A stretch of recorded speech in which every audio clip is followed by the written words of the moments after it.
one, amputations. Why the heck do we have to do amputations? I mean, we've got great stuff in medicine these days. Why can't we just fix everything, right? A couple of main reasons for amputations. One, first off, lack of blood flow. If you don't have good artery blood flow, they can't keep the muscle and the tissue alive, and end up cutting it off because it dies. Number one reason why people have problems with blood flow, smoking. So anybody you meet that's smoking, tell them to quit. Number one reason we cut things off. Number two reason, diabetes.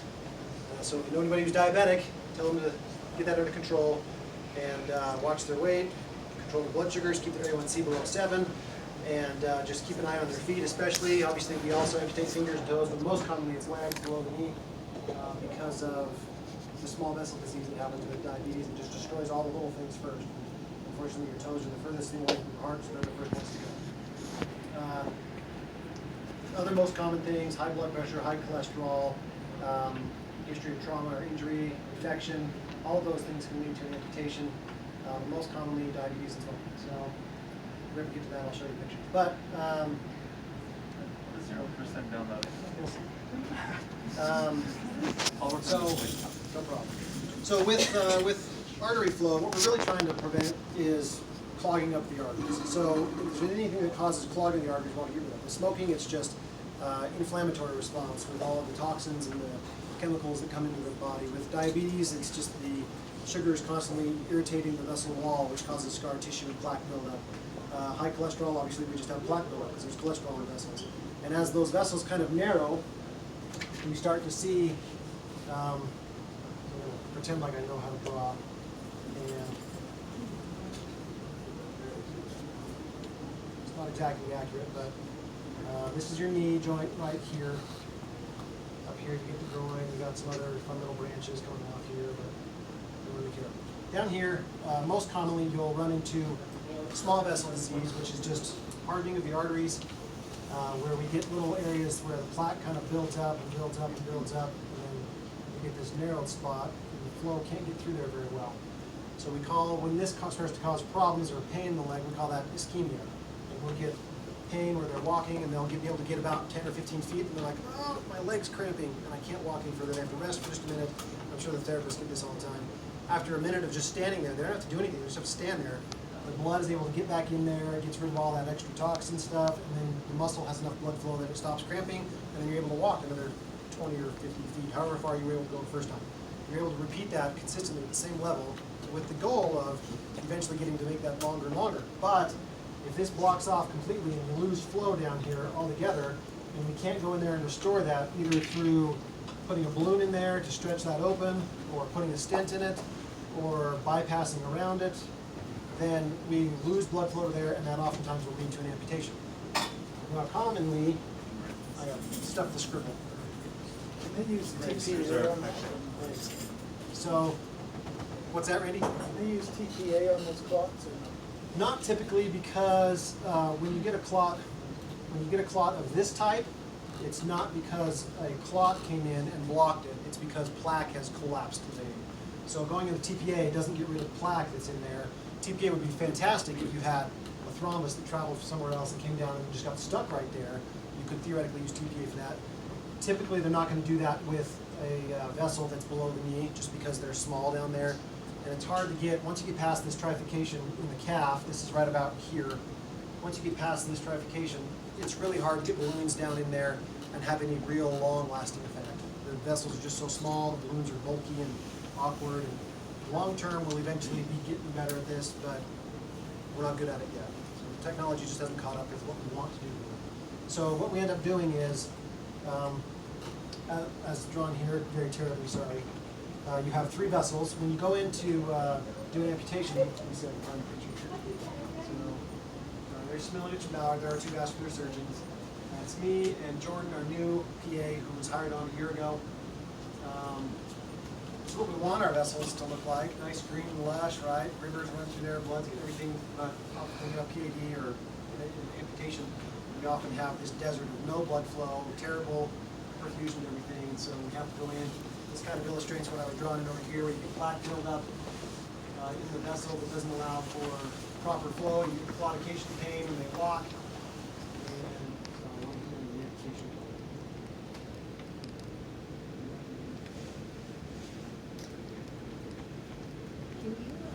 Yep. Forward this presentation, get it our email. Sure, it's overkill. Yeah, there's like we talked about taking the ABI, which tells you the amount of flow you're getting in your ankle compared to your brachial artery. Oftentimes when that number, normal would be 0.9 to 1. So if you have anybody who's got an ABI of 0.9 or 1 or higher, that's normal. When you start getting down into the 0.7, 0.8, that's a little bit of disease. We're not usually worried about that. You don't get a lot of claudication symptoms. When you start getting claudication, it's when you get down to the severe level, or if you get below 0.4, it starts to become what we call limb thread ischemia, where your leg is just in immediate need of some sort of blood flow, or it's just going to die. And then if you see one that's above 1.3, that means you've got so much hardening in the vessels, we couldn't even squeeze them shut. So it's an inaccurate test. You need to do something else to find out what's going on because there's so much black. You're not able to squeeze the vessel shut to get an accurate pressure.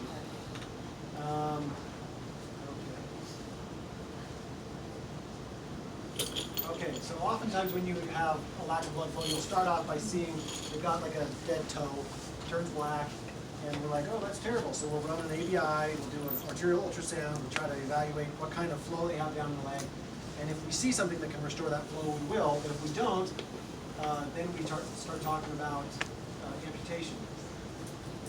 Most of the time, we'll try to go in and just restore flow through either a small incision at one point where the artery is large enough to get to that we can sew it up without narrowing it too much, or access it to put a balloon or the instrumentation down into the vessels where you have the actual problem that needs to be treated if it's not the large artery. We don't like to access the small arteries because usually they'll scar down and we end up making it worse than it was when it started, just because it scar tissue. So there's one option there. Stenting is another option.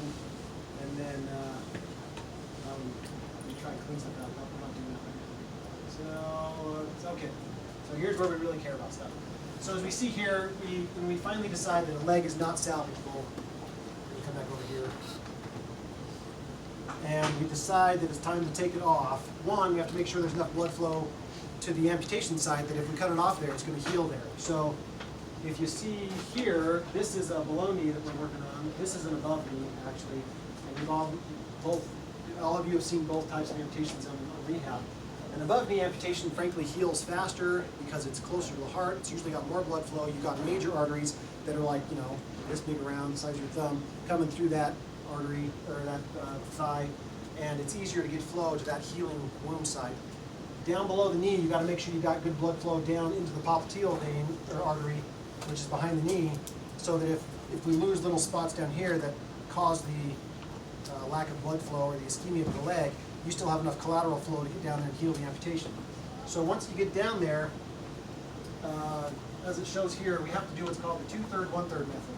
You measure 2/3 of we basically take a string, we're real high tech, and they pull out this string and they just take 1/3 of that string, they run across the front of the shin here, and then take the last 2/3 of that string and they loop it down around the calf, and that's to give you enough calf muscle to bring up and close up over the top of the bone so that the bone has something to kind of cushion it. So that when they put the prosthetic on, which is the next picture, you have something that it can sit on. Otherwise, it would just be these two little bony stumps sticking out. And that obviously doesn't help with wound healing when you have a high pressure or a bony surface where things don't like to be rubbed. So you go in and you make the 1/3, 2/3 cut. You'll have the 1/3 here, the 2/3 coming down this way. That will fold up and come over. You have to tie off these three main arteries as they come out of the calf, otherwise we bleed everywhere. And frankly, there's a high likelihood that we'll get splattered everywhere just because when you cut the vessels, we're real high tech once again. They actually take out this big thing they call, kind of like it looks kind of like a machete, and they go through and they're making a small little incision with the scalpel around the skin, and then as they're getting down to the bone, there's two bones, the tibia and the fibula. And we have to go in and we actually just pull out this. You guys ever worked with power tools on like your house? They're exactly the same when they're all stainless steel. So you pull out this little oscillating saw that just runs back and forth this way, and you just set it on the bone, and it'll cut through anything that's got a lot high resistance.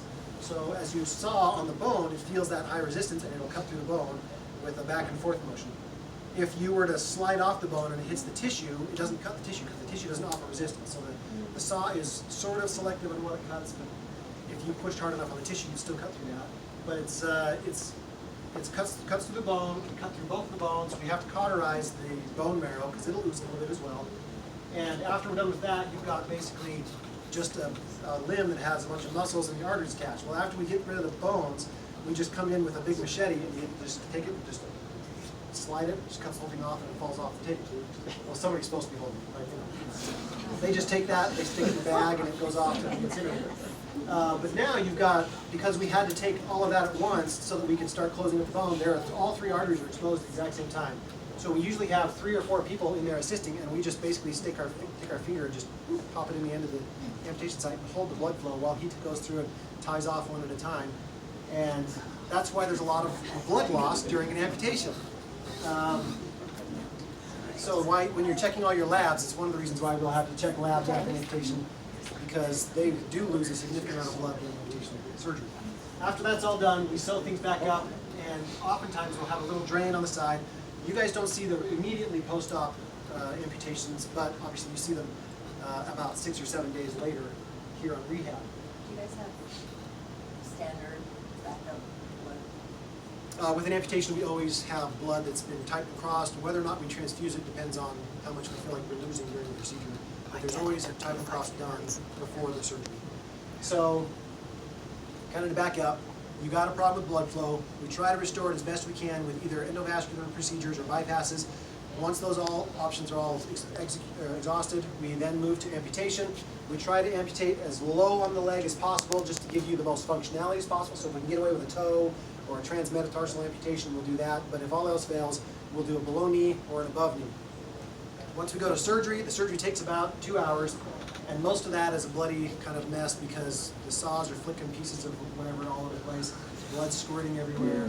We've all got masks on, and Ballard yelled at me last time I was in surgery because I literally splattered him right up the side of the face with an artery as he was pulling the clot out. But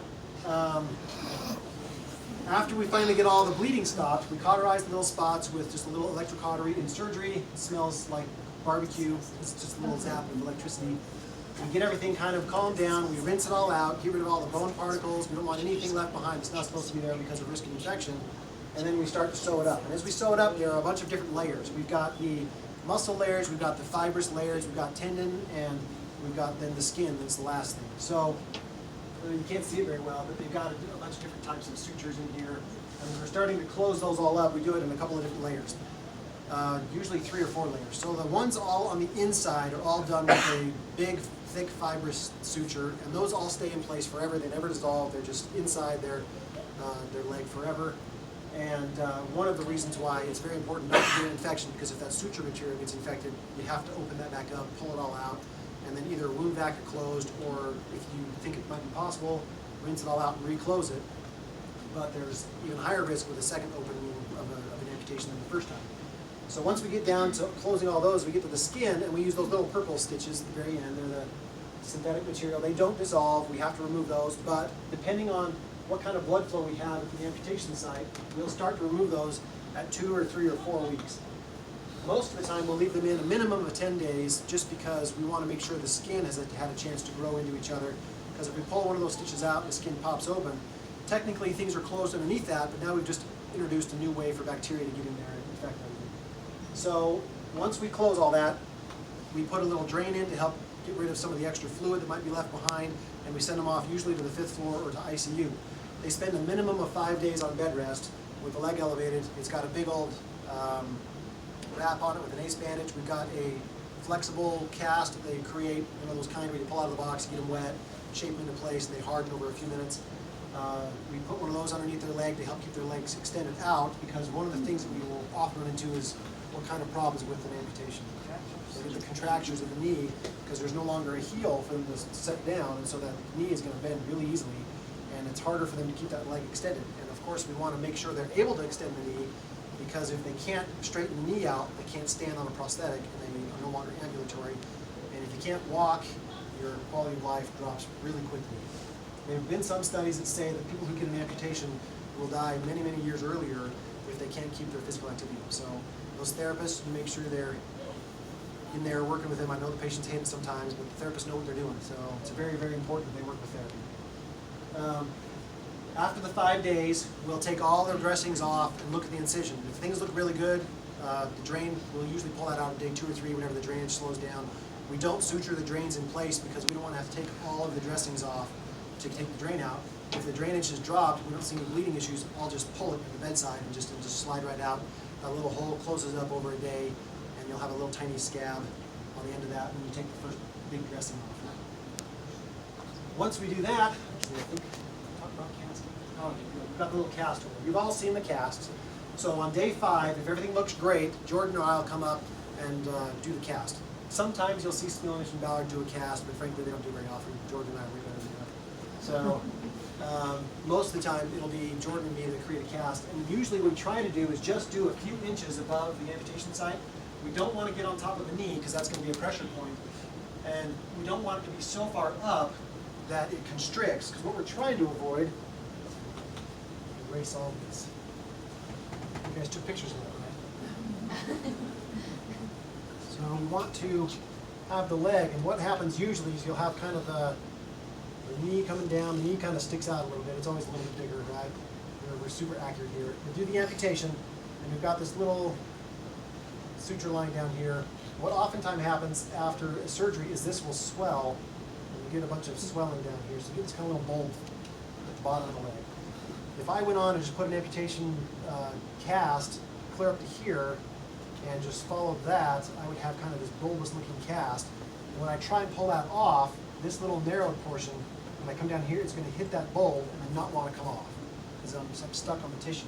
So when we do an amputation cast, we try, I'll try to stay high enough on the amputation that we don't just fall off, but we don't want to get so high to avoid all of this bulb down here at the bottom. And we'll cast just barely above that, and we'll just pad these areas up here enough with padding from like cotton cast padding, so that we have a straight shot from the thickest portion of the bulb. So when I slide it off, the cast on the inside itself is straight. You guys will probably all experience a cast falling off sometime in bed when the patient was either rubbing their leg on the bed or they're confused and they pop it off. The cast mostly is just designed to help protect this incision. What we were trying to do is avoid all shear trauma, force, any other rubbing, infection if they spilled something on it. Because if the incision can heal up without any concern, then we've got a closed system and our risk of infection drops significantly. But if their cast falls off and this area gets wet, dirty, they start pushing it on the end of the bed, now we start running into all those shear traumas that can get involved there, and we can break those open, and now we've increased the risk of failure on that. Not only from an infection standpoint, but if it doesn't close properly, now they can't fit in a prosthetic on the end there because it won't take the pressure that the prosthetic pushes on the end.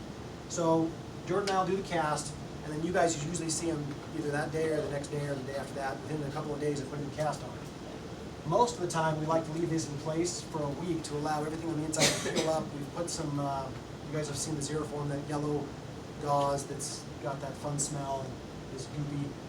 We'll do mupirocin ointment, which is a prescription strength antibiotic, and then we just wrap the rest of it with the cotton cast padding. Soft roll is the brand that we carry here, but it's just the cast padding that anybody would get if they ever had a broken arm that needed to be set. And then you'll see the gray or white socks that they'll pull up. We usually have 2 of those. And the reason we have 2 is one goes on this leg after we've put the original dressing on to help hold that in place. The second one goes right inside, if this is the cast, we build the cast right onto it, and it goes right inside the lining of that cast. And we do 2 layers of the cast. One is plaster, and that's the kind of old school stuff that we used to do when you like saw a deer footprint and you pour plaster in that and have the nice little mold. That's just the plaster casting that we use for the original dressing around the leg. That will stick to that sock and then stay there. And then on the outside of that, we do the fiberglass layer, which is the harder portion that we can kind of abuse a little bit when we're working with therapy.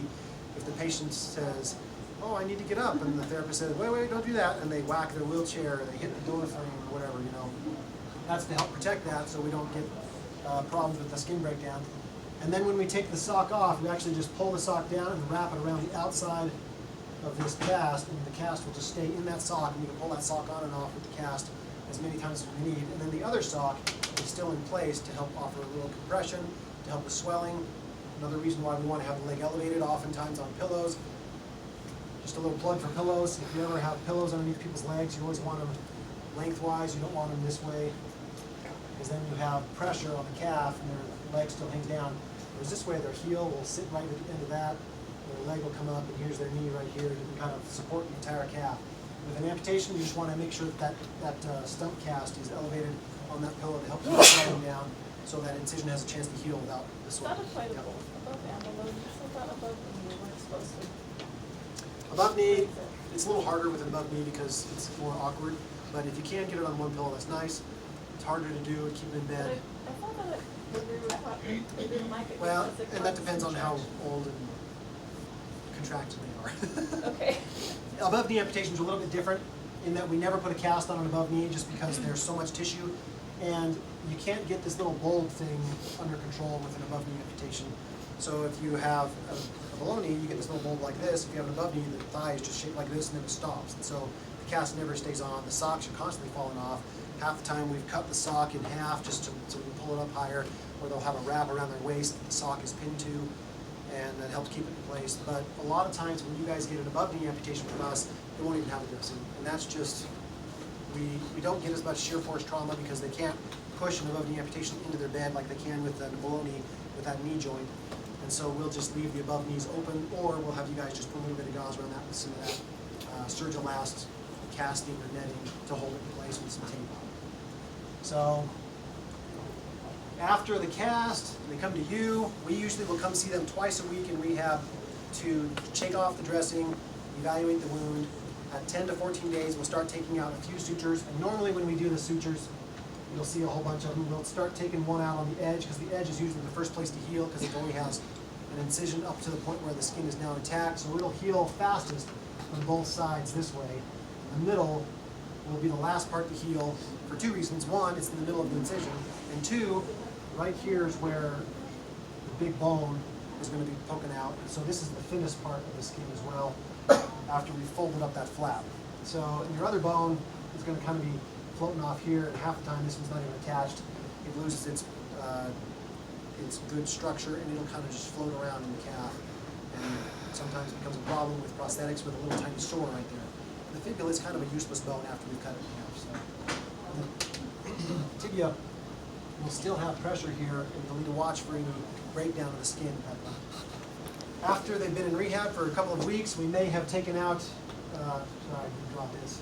We'll start by taking out this one, and then we'll usually take out one here, and we'll start by doing every other suture so that we still have tension along the way, but we'll start pulling a few of those out. And over the course of 2 or 3 weeks, we'll take out all the stitches. Normally, they'll leave you with stitches still in place, and they have to come see me in my office. And in about a month, I finally get the last of the stitches out. So it takes about a month to heal up an amputation like this. While they're here with you in rehab, I guess the most important thing is avoid trauma to the end of the stump. If for some reason they fall on it, please call me or Jordan or Smilch Ballard if we're not around, and say, you know what, they fell on the stump, can you guys come take a look at it? And we'll say, I just put that dressing on this morning. And they'll say, I'm sorry, come back, take it off. Because the patients always like to fall right after I change their dressing. And we just want to check to make sure there's no bleeding or new trauma in the end. Two reasons. One, we don't like trauma, and then two, that's probably going to increase their swelling. We want to make sure that we don't have a bleed inside or other complications. So, yes? Question with that, as far as nurses doing a daily assessment, if they have a cast, are you wanting them to take the cast off and assess? Usually, Jordan and I are the only two that ever touch the cast. And that's mostly because when you put the socks on, you have to have 2 people to stretch it out, and we're trying to avoid shear traumas on that, and so we're just picky. We don't let anybody touch our cast except for us. So if the cast ever falls off, call me, I'll come put it on. If they fall on it, call me, I'll come take the dressing off, I'll redress it, put the new cast back on. We try not to have to make a new cast. We try to just recycle that old one, take it on and off for that 4 weeks, and then we'll throw it away after we finally heal. But you guys won't have to do any cast dressing changes. If you're ever concerned, just call me, I'll come take a look at it. So, 2 in the morning, I work nights. 2 in the morning, that is the on-call doctor. Which won't be me, that'll be Snow and Trevally. So, Do they really want us to call? I know, right. Pass back on? no, frankly, you could probably just leave it off until we'll just come to one, because it's probably not going to be an emergency. So, If it just falls off, if they fall on it, you might want to call it. If it just comes off, wait till it lands. Especially after a while, the swelling goes off after such a degree that thing's just loose. So rotate, put those on, it's just good. Yeah, normally what I'll try to do is I'll just try to add more of that cotton cast padding, and I might swap out the sock if it's been on there for a week or two. I'll get a new one that's not lost its elasticity from him wearing it nonstop. I'll put a new one on there, and it'll help hold it in place a little bit. But that does happen. We try not to pad these up too much with the very first dressing change, knowing that it's going to shrink, and then we can add a little bit of padding afterwards. We try to make them pretty thin the first time, which can cause a little bit of discomfort with the patient because the cast gets hot when we get it wet. And so it'll cause a little bit of heat, and they'll say, "Oh my goodness, my leg is getting warm." I'm like, "Well, that's okay. It's just the chemical reaction of the cast hardening, but it won't burn them. It's not going to cause a problem." But for that reason, we try to not put too much padding the first time we do the cast, so that when their leg does shrink, we can add a normal amount of padding, and it shouldn't wiggle around too much. But if it's really wiggly, let me know. And there have been rare occasions where I've said, "You know what? You're coming up nicely. This isn't working. We'll toss the cast," and just have them be careful. So we get the opposite problem, so they get swollen more, now they're, getting dependent. Yes. When they're active, they're getting more surgery, it's a little swell up. So So- they get more pain as a result. Yes, if that happens, we'll have to take it off. Call us, we'll take it off. We'll evaluate whether we need to remake a cast that's bigger, or just leave it off and say, "Don't you dare fall on this," because that happens all the time. Anything else? It's all right. Did I go over everything? Do you ever see necessity for amputation following vascular insufficiency versus venous insufficiency? Or is it all arterial? I've never had to do an amputation because of venous insufficiency alone. Now, they'll sometimes get venous ulcers, and if the ulcer gets infected and that gets into the bone, then I will amputate with the primary reason being infection or osteomyelitis. But really the reason it happened was lack of good control of the venous insufficiency. But venous insufficiency alone is I've never seen them amputate. Theoretically it's possible, but it doesn't happen very often. It's usually an arterial insufficiency. So. It's all right, now I lied. I went 5 minutes in. Any other